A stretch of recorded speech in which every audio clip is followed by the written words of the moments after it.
All right. Has anybody ever used the Mass Study Center? Anybody ever been in there? All right. It's free. If you go to Craigslist, it costs a lot of money, and you could die. So here, nobody's died yet. No tutors have killed anybody yet. Yet. You never know what's going to happen. So it's very exciting.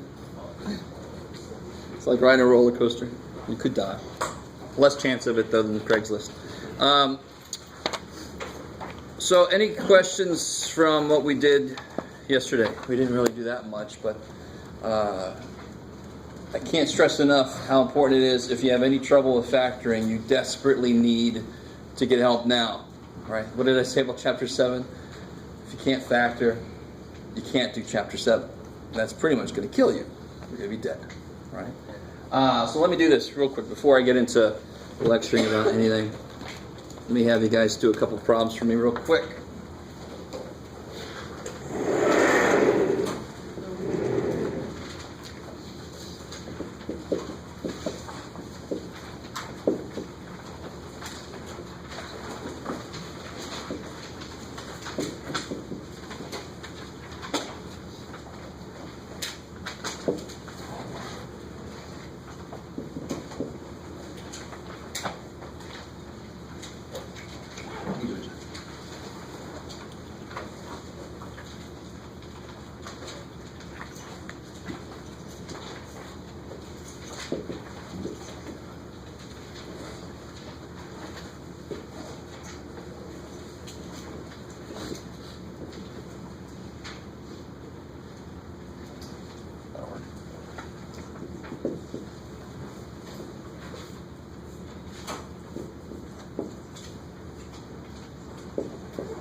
Yeah.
so let's get into it. Let's see what you guys did.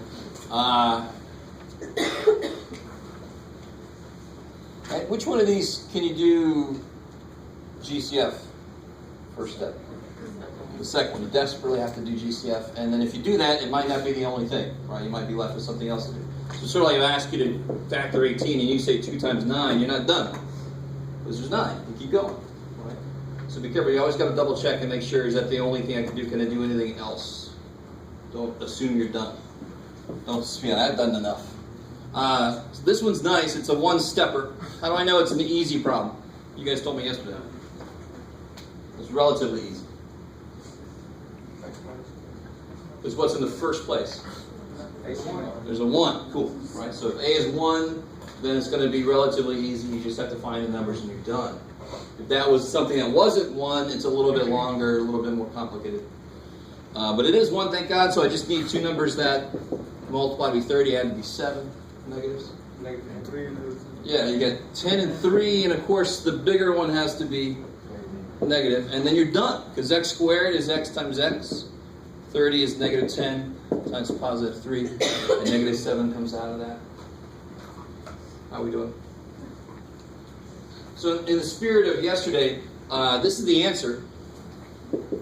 Now, if x was, what, Jeff? I don't know, Jeff. If x was, let's do 12. That sounds good.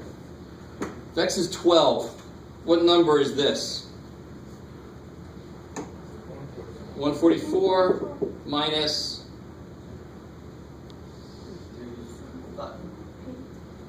84 minus 30. And what's that? 144 minus 84 is 60. Minus 30 is 30. And now, so this is saying that equals that. So this must be a way to factor this, right? And sure enough, if x is 12, what's this? 2. And what's that?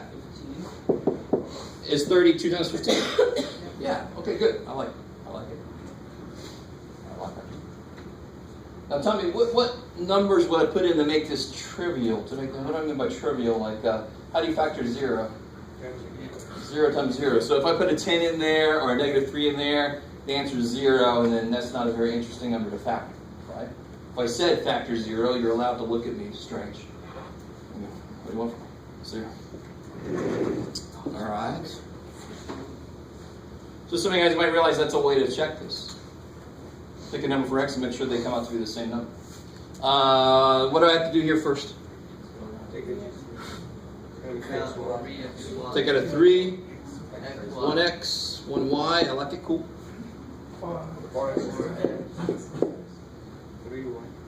Or just 9. And of course this. I like it. I don't know why I did that, but that's alright. Kick ass. What about, here's a little 2 star. What if I had put 4x squared plus 9? How do you factor that? Yeah, why can't you factor that? Because of the plus. Yeah, and the reason that this works is the same reason that this don't work.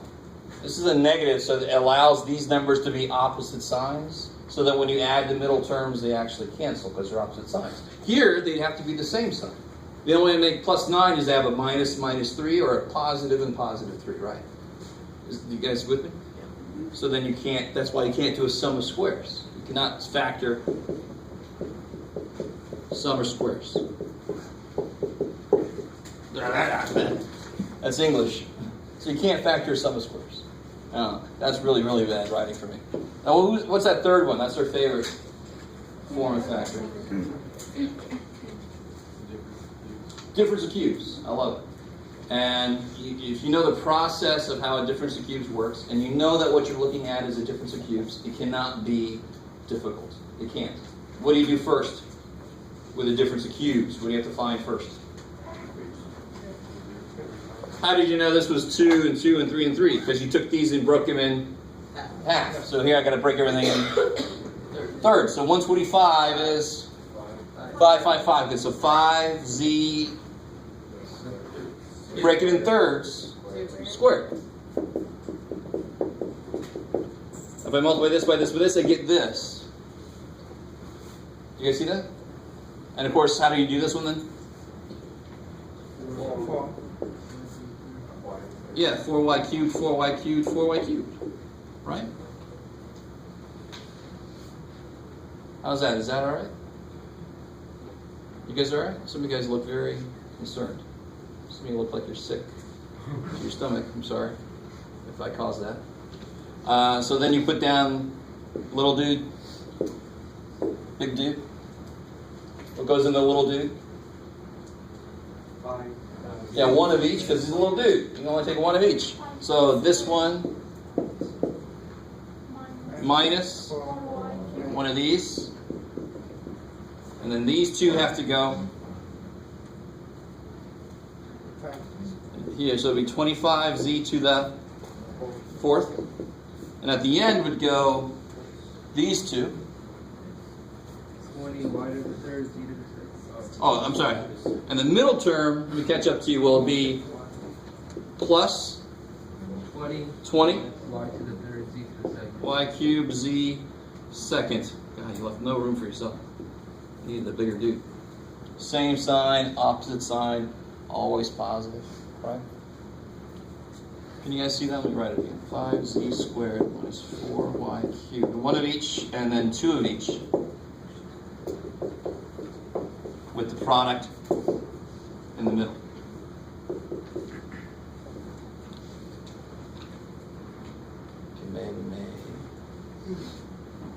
Alright, cool. Good, good, good. And that, I understand why people hate that one the most, because it's the one you can sink your teeth into the least. You just have to remember how it's put together. Difference in squares, you feel like you can sink your teeth into it. You're pulling them apart. This one you got to remember where things go. It's not quite like doing something. You're just remembering where things go. But it's not that bad. One of each, two of each. Not that bad. All right. All right. So getting back into what we got into last time a little bit.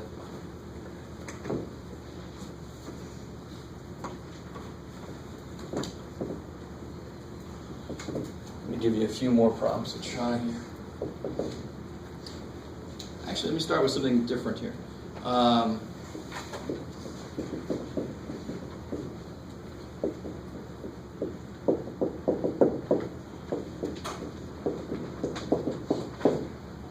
What values cannot be used for x?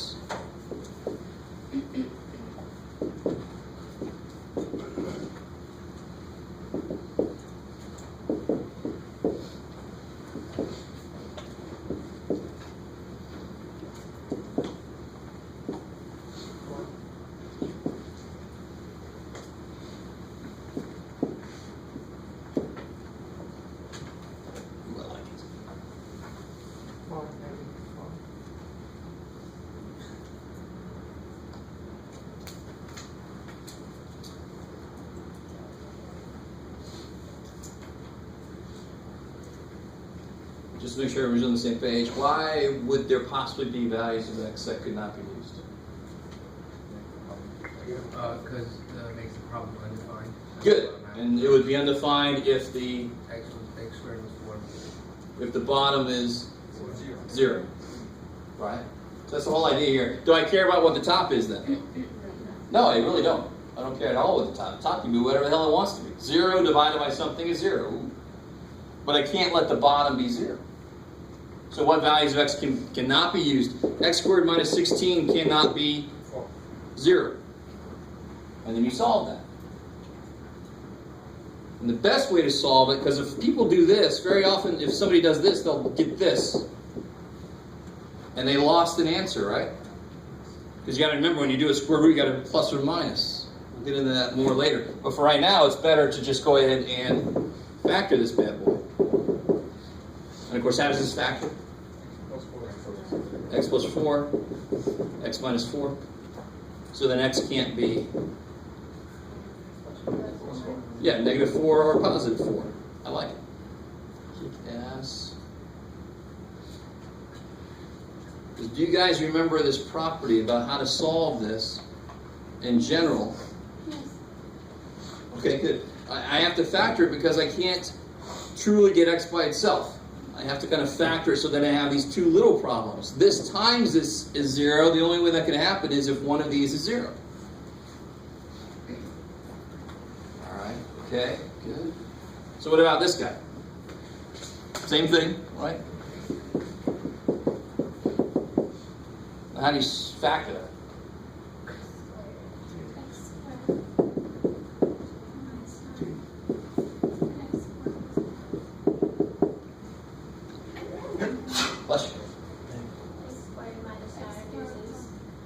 Good. What about this guy? Can't reduce it. So either x is 3, negative 3. Or negative 1. Careful. To do this one, you'd have to be able to factor it for one thing, which you can't do. But also, if you try to solve it this way, subtract 9, you get there. And then what kind of numbers would you get if you try to keep going? Imaginary numbers, which some of us might not remember, or might, I think most of you guys should have seen them by now. Officially, we haven't seen them yet in our class, so we're not going to have imaginary answers until we get there. With me? So right now, everything's got to be real. Imaginary numbers are in section 12.8. So once we get there, after that, anything's possible.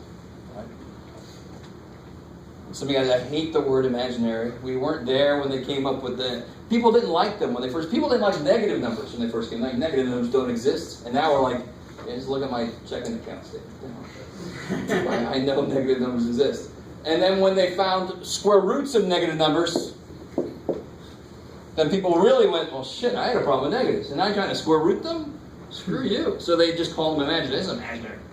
But now we know better. Now we know there's entire fields of mathematics and engineering and physics that use the idea of complex numbers. It's insane the amount of stuff that's been done that could never have been done without the idea of that. You guys have no idea. But we're going to get into imaginary numbers later. Right now, just not going to happen yet. We'll stick with real numbers. All right, cool. And real quick, while we're talking about it, if I wanted to solve this, the first thing I try to do is to factor this. Can you factor that? Who knows what you do instead if you can't factor it? What do you use? Who remembers that? Does anybody remember? Quadratic formula. I like it. Remember that thing? Negative a plus or minus all the rest? Cool. Yeah, I'll be senile walking around this all square root. No. So later this semester, we're actually going to prove that. We're going to figure out where that came from. So if I had an equation like this, ax cubed plus bx plus c. There's this crazy dude, his name is Cardano. If you ever want to see some of the hidden history of mathematics, look up Cardano. He did a lot of game theory. He was big into gambling. He actually had duels with people. He stole some other people's work. Really weird dude. But actually, there's a lot of math history that's kind of like that. He solved this the same way that we solved this to get the... We're going to solve this one later this semester. We're going to figure out where the quadratic formula comes from. He solved this weird-ass thing. That would be much harder to do, but he figured it out.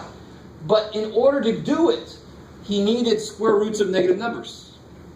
In the middle, maybe at the end, the answer comes out to be 3 and 5, but in the middle of his work, he needed square roots of negative numbers running around.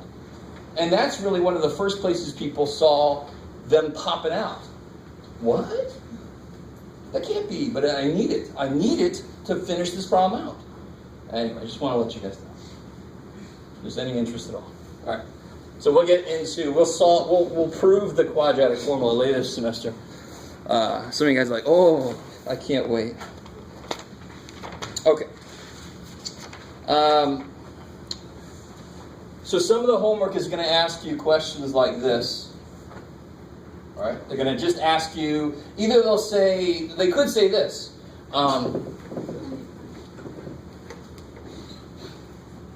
They could just ask you, what is the domain of f of x? The x. Yes, it's all the possible x values. I like it. So if I say f of x is 2 over x plus 3, what's the domain? Not everything. There's an x value that makes this dude freak out. Yeah, so one way to write this domain, the domain here would be x not equal to negative 3. Is that cool? You guys see that? Because what makes the bottom 0? Negative 3. Another way to write this would be interval notation. Who remembers interval notation? One person. All right. Several other people that don't like raising their hands. All right. How would I write this in interval?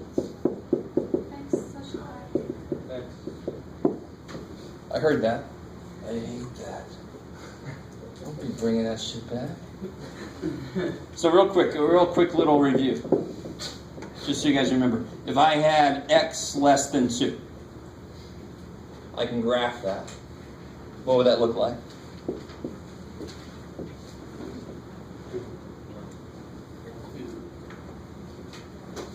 Yeah, 2 is a good point to put down there. Yeah, sure. Open circle.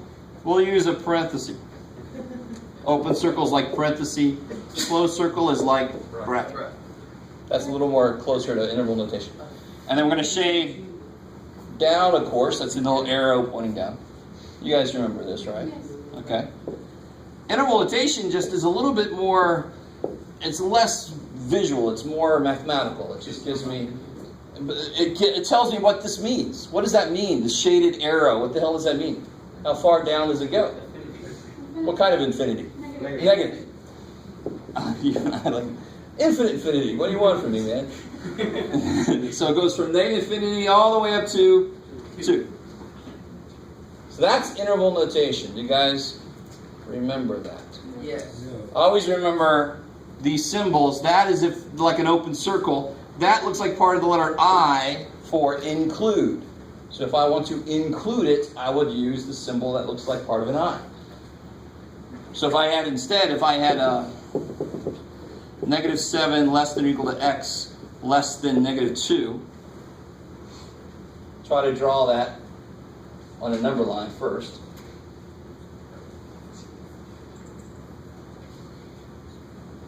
We will eventually get back to this. We still got to figure that out, but I want to remind you guys about interval notation.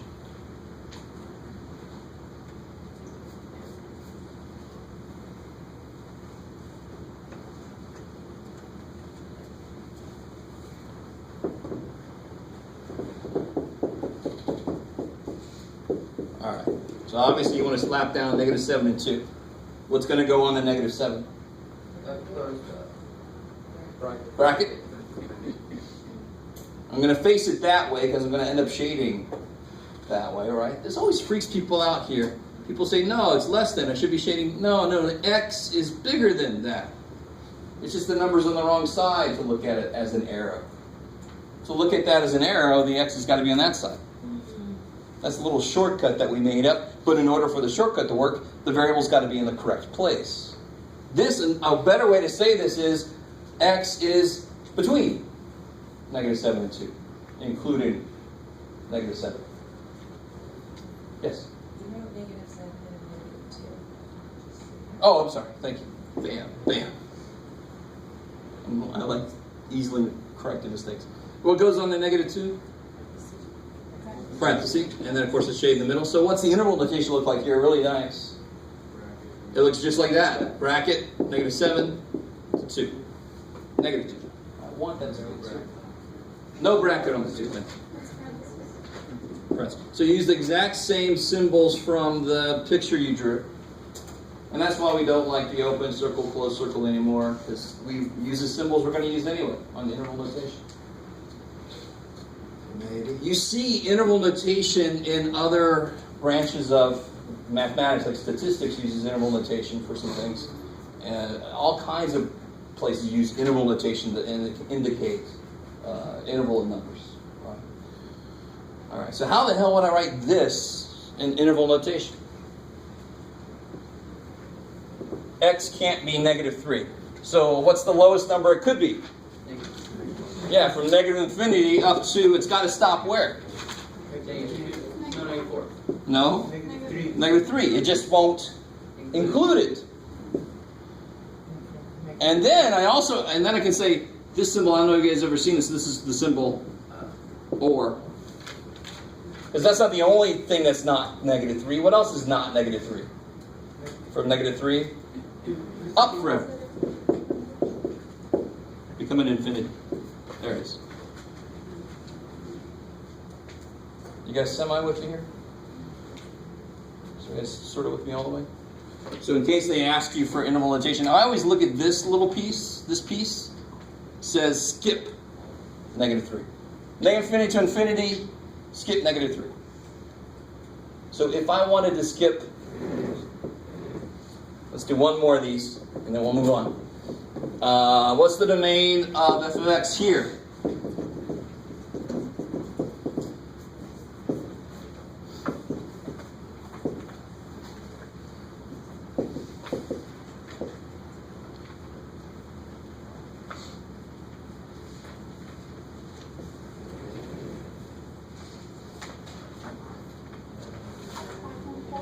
-5 to -1. Yeah, so you got there by doing what? How do you factor this? What? Yeah, they both got to be negative to make the negative, and then so they can multiply to be positive. Cool. So one way to write this is x cannot be -5. no 5 5 or or 4. 4. 5 makes that 0. 4 makes that 0. So the step I'm skipping, I don't know if you guys remember this, the step I'm skipping that I feel comfortable skipping is setting that one equal to 0 or that one equal to 0, right? Remember that? That's the full blown out by the textbook way to do that kind of problem. So just skipping that because we should be able to look at it and tell what's going to make that thing 0. So how would I write this in interval notation? Start at negative infinity, and where's the first place you got to stop? 4. If I stop at 5, I included 4. Shit. And then skip from 4 to 5, and then skip 5 and go up to infinity. So you see, if you look at this little piece, again, this little piece means skip. This little piece means skip. So from negative infinity to infinity, skip 4, skip 5. That's all that is. All right, I like it. All right. So back into it here. Let me give you. Oh yeah.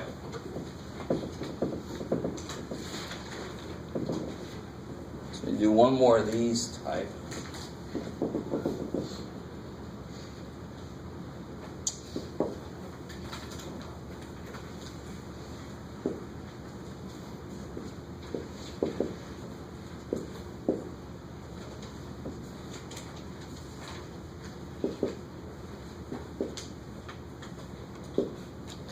Oh, Jeff, can you do it? Maybe I can do it. Don't do that to yourself. I like it.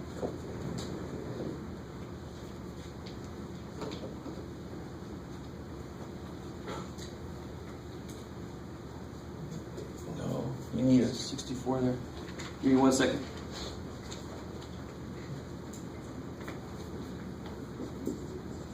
Okay, that's better. That's a 192 there. All right. So what do? We'll do this one together.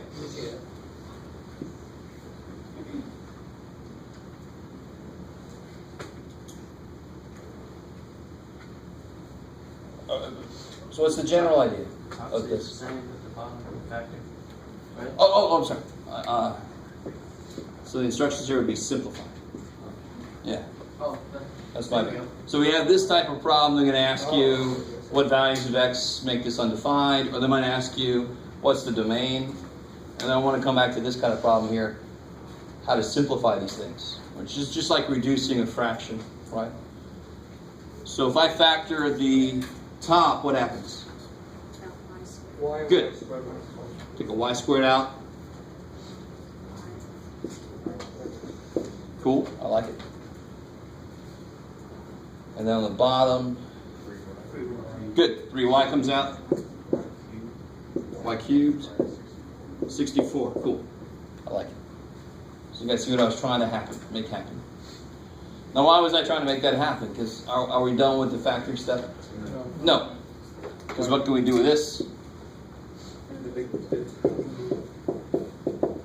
Yeah, good. I like that. I like to humor me. Big 2, little 2.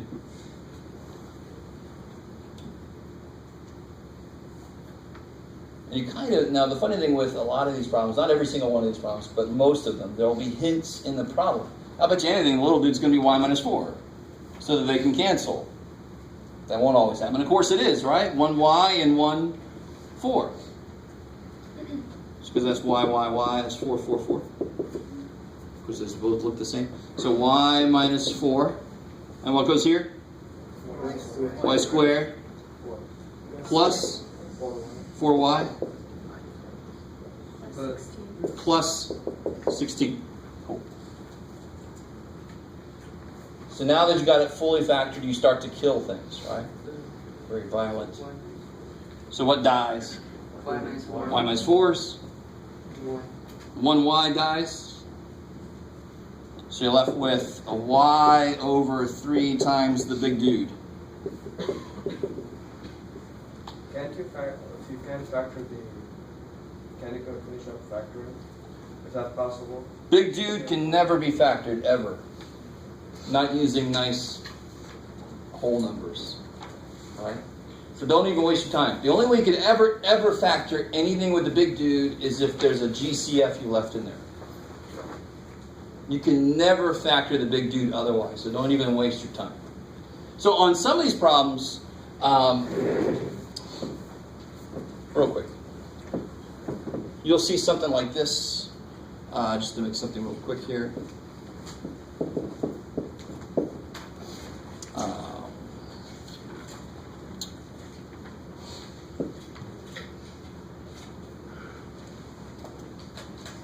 No. Forgot what I wanted to do.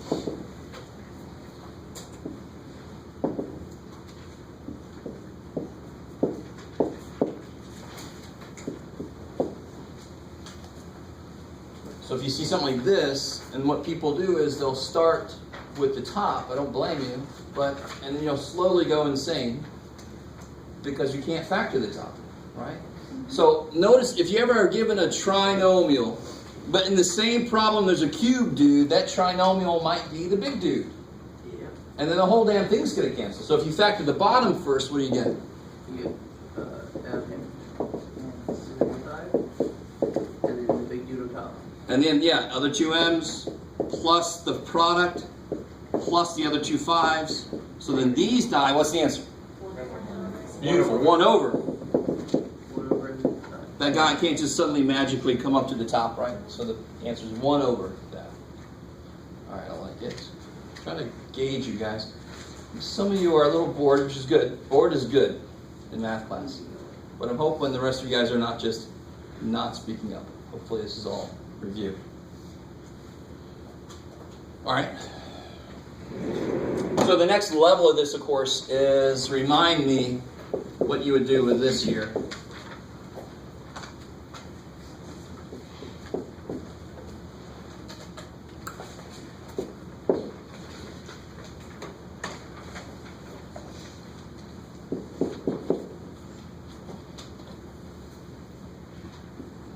Ooh, yeah, yummy.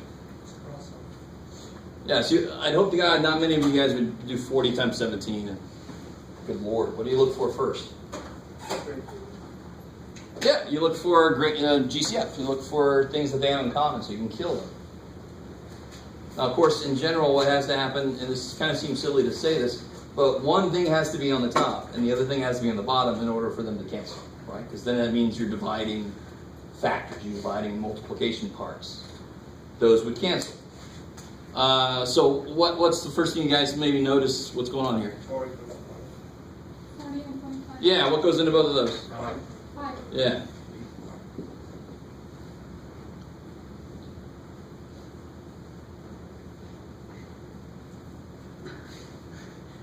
Obviously, let's go here next, right? Yeah. What happens? Can 8 go into 68? No, good. So maybe 4 goes in, right? Yeah. How many times? 2 and 9. 17. 4 times. Right? Are you guys still with me? Or have you been with me from the beginning? Anyone? All right. And then, of course, 17 just straight up dies. So the big problem, and you can see what we're going to do next is we're going to have 2 of those problems sitting next to each other. We're going to have a fraction with just variables in it, times, or even divided by another fraction. So then the problem, the real hard part for you guys is keeping track of who's left alive. You don't want to leave any survivors behind, right? I think I watch too much zombie movies when I'm doing these problems. You don't want to leave them out there. There's 2. He's alive. Anybody else alive on the top? Nope. No, they're all dead. Leave them. And then on the bottom, the 5's alive. Take them in the boat. Escape. Right? Zombies sink. They can't swim, so you're good. Okay. If you don't like zombie movies, it's all right. It still works. You can still do the work. So the kind of problem we're going to see now. We'll let you guys try this one. Of course, it's always exciting when I make one up out of nowhere. That's all. Pray. Let's see what happens.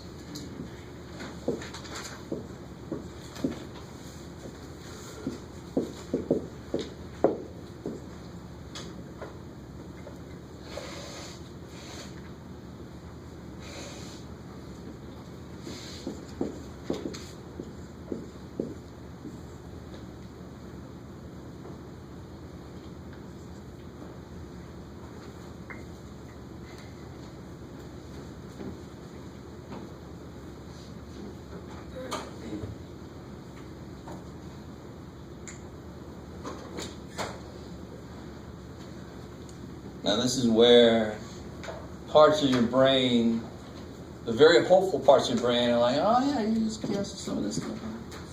Sweet, it's easy, man. Of course, you can't cancel like 2 A's out here, right? Why not? You have to go right. A division cannot cancel parts of subtraction. That ain't its job. It's not what it does. It can only cancel if it's multiplication, and this is why the very first step is to force everything to be multiplication by factoring everything. And then the division can come in and kill stuff, right? So factor, factor, factor, and this dude's nice. He's just sitting there. Good. I told you, if you know how to factor, chapter 7 should be relatively easy. If you don't know how to factor, chapter 7 is impossible.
So let me try to start catching up to you guys. How do you do the top here? Yeah, little dude. So 1 of each. What goes in the big dude? Good. The other 2 A's. plus AB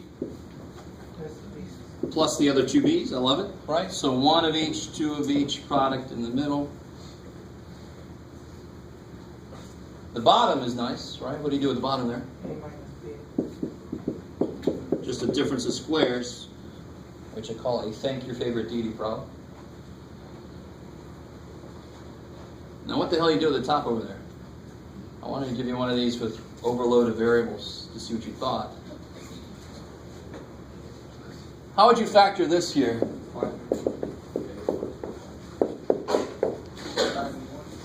Factor this. AA. The only way to do 5 is 5 and 1. And thank God 5 and 1 make 6. So if I throw a B squared at the end, A squared was AA at the beginning, B squared will be BB at the end. So it gets BB. Right? So don't freak out. And why is that nice for the middle term? Why does the middle term make everything still work? Because now in the middle I'm going to get 5AB plus 1AB, 6AB. So you're still just caring about the numbers. Make the numbers work and then throw the variables in there. Notice though, if that B wasn't there, could you factor this? There ain't no way in hell you're going to factor that. You can't. Right? So you have to have the stuff there that needs to be there to make it work. So here, in order for this to work, there's got to be A, B, B for the squares of those, right? They have to be there. But then the middle term has to be AB. So if it wasn't, it's dead. You can't, it's prime. You would just say prime, not factorable, next, right? Whatever the hell. So here, I factor that like we did. We got, since it does have the B there, thank God, I got A plus 5B, A plus B. All right, how are we doing so far? Is that decent? All right. Okay. And then, now that I got everything factored, just go to town. Just kill. Yeah, A minus B's are dead. A plus B's are dead. So now you got big dude, this guy, and a little A dude all by himself on the bottom.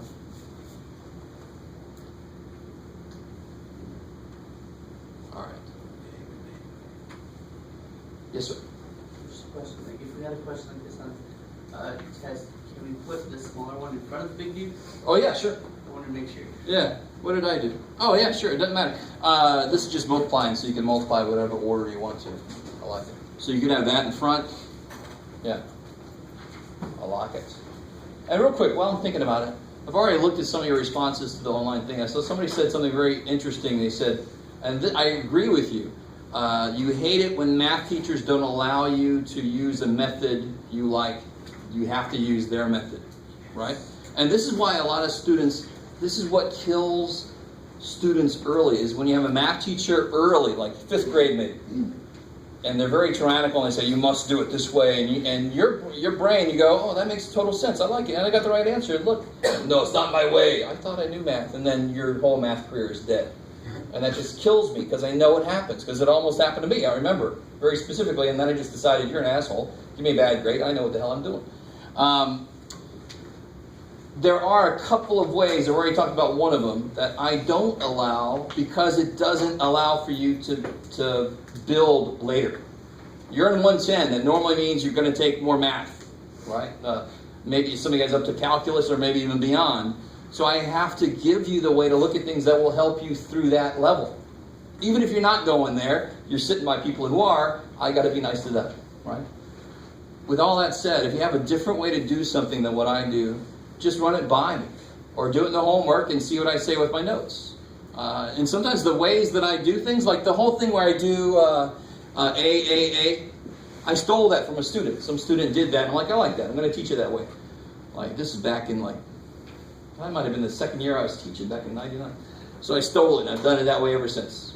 So I love it. So I love to steal shit from my students. So just ideas, not actual physical items, so you don't have to feel bad.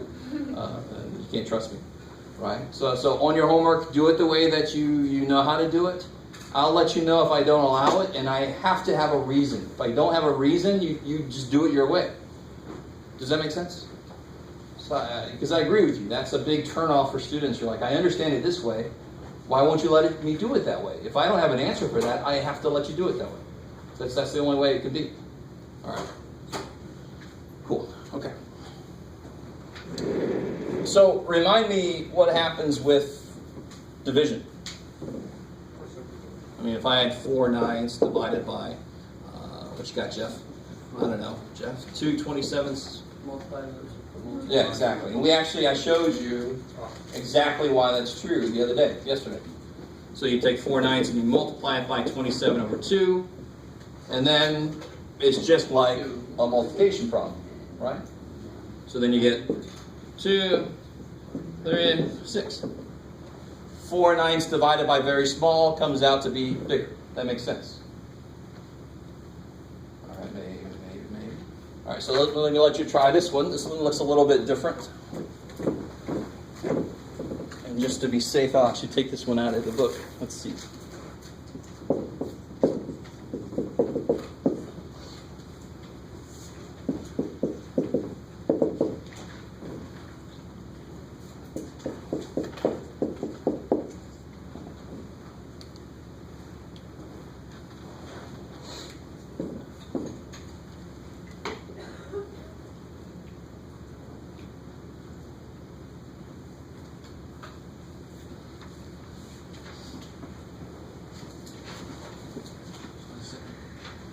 Second one be all over 1 then?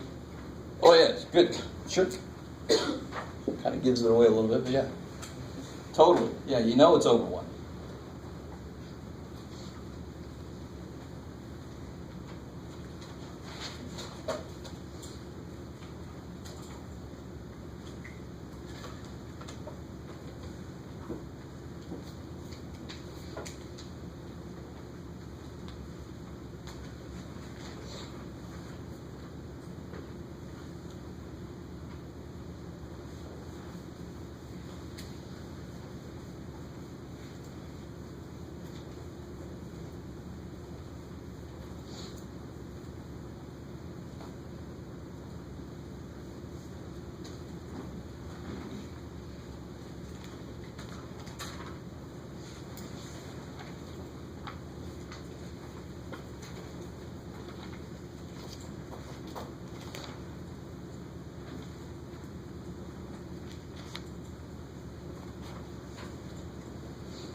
By the way, anytime I stop like this and give you a problem or several problems to do, you could work with people near you. You can call me over for help, whatever.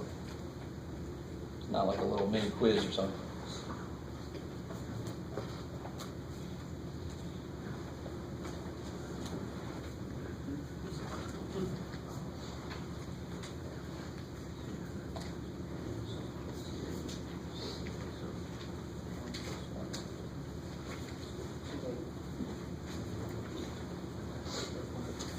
You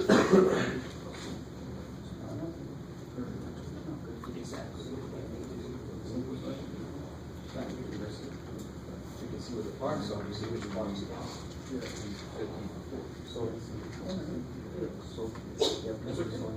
The last one you want to be a number, because in the first place it'll be easy. And at the end it'll be numbers. Of course, the only way to do one. Careful when it makes a middle term, -2. They both have to be. Right now they'll cancel. So they're not gaining middle term. Good. So they both have to be. I like it. You got words back to the bottom.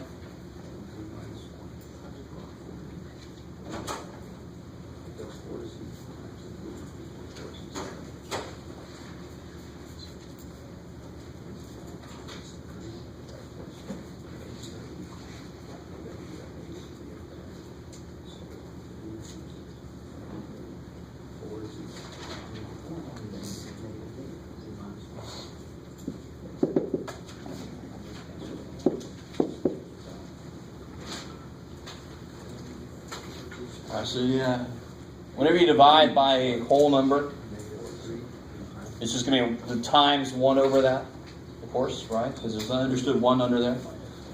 How do you factor the top of this? Z minus 1, Z minus 1. Good. And the bottom, of course, is nice. Z minus 1 plus 4. I like it. And of course, this guy, Z plus 1 times 4, Z minus 3. all right, so you can either do it the surefire way, or this is not, when the numbers don't have that many combinations, the trial and error method is better because then you don't have that many things to check. So let's see, does this look good? So it's 4z minus 3z. So what's not quite right about this? Is that the z is negative, so the 1's negative, not the 3. Yeah, so this should be a minus and this should be a plus. So now you get negative 4z plus 3z, there's your negative z. Cool. So that's kind of like the trial and error method. You could try 4 and 3 and put them down there and just check out the signs until it works. Okay, I'm kind of confused on like how you got -1 and 3, because I did like So let's do a surefire way. How do you do that? You do 4 times -3, -12, and then you have to add to get -1. Oh, I did positive 12. Maybe that's right. And then you would do 4z squared minus 4z plus 3z minus 3, right? Is that cool? Okay. You guys with me? Yeah. Because you always take, when you have to do the surefire method where you got to multiply the first one by the last one, Okay. you have to rewrite the middle term. And then you can do what? And then regroup them. Then group them. I like it. So out of the first two comes, what comes out of these two? 4z plus 3. So you get z minus 1, 4z plus 3. Cool. I like it. So that way it's nice because it's always the same exact method. So if you want to do it that way, that's beautiful. I love it. Trial and error, you got to show me a little bit of something. You got to show me where things are coming from. I don't like it when there's just no work at all because then I'm worried about where the hell it came from. And then what can you do? Yeah, that z minus 1 dies. That z minus 1 dies. Yeah, 1 over the survivors. I like it. Skip out. All right, cool. I like it. All right.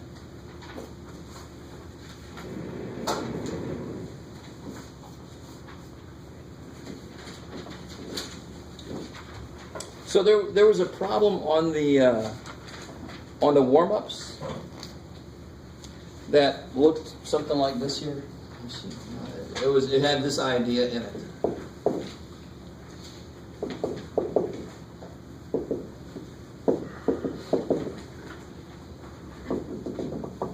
This is section 73.